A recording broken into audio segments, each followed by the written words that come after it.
Since we on the topic, let's talk about the topic of divestors and why I laugh and why they're so funny to me. They're amusing creatures because they don't have the ability to look within inside themselves and see why the relationship failed with that black man.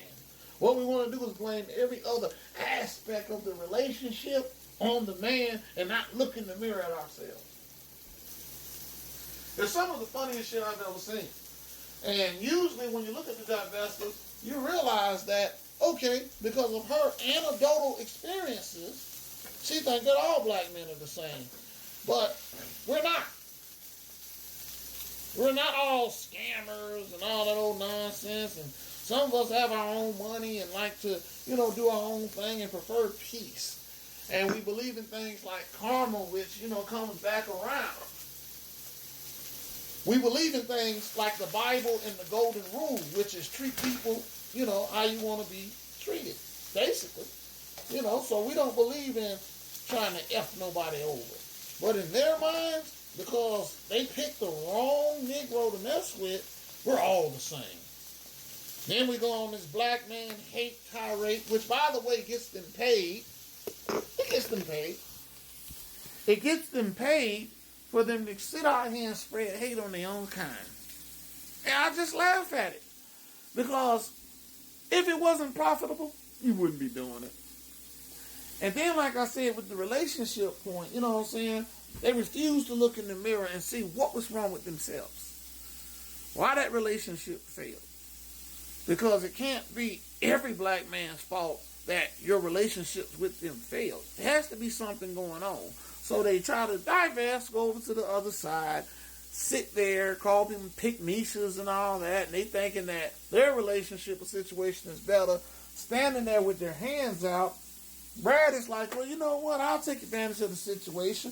I always want to get me a black piece of ass. Gets him a black piece of ass, realizes that she's worthless because she just stands there with her hands out, making TikTok videos and not really doing anything beneficial towards, his life or his household, gets rid of her, and all of a sudden, now he just wasn't the man for me.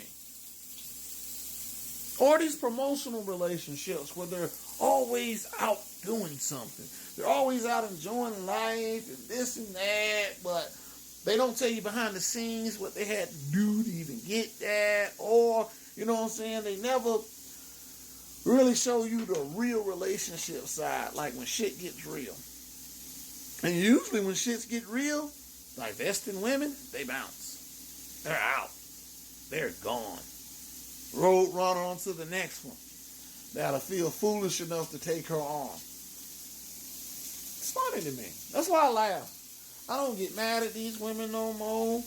I don't, get upset. They don't run my blood pressure. It's just amusing to see how long, they think a relationship gonna last without looking in that mirror and fixing themselves, going to therapy, getting that help, letting go that anger, realizing that, hey, the fault was on both ends of the party, that y'all made a mistake. But until they learn how to fix themselves, what they gonna do is shame, insult, guilt, need to be right, call other black women and still, like black men, pick niches and all that. And at the end of the day, still be miserable, without a man or with one before he realizes that, hey, she ain't worth shit.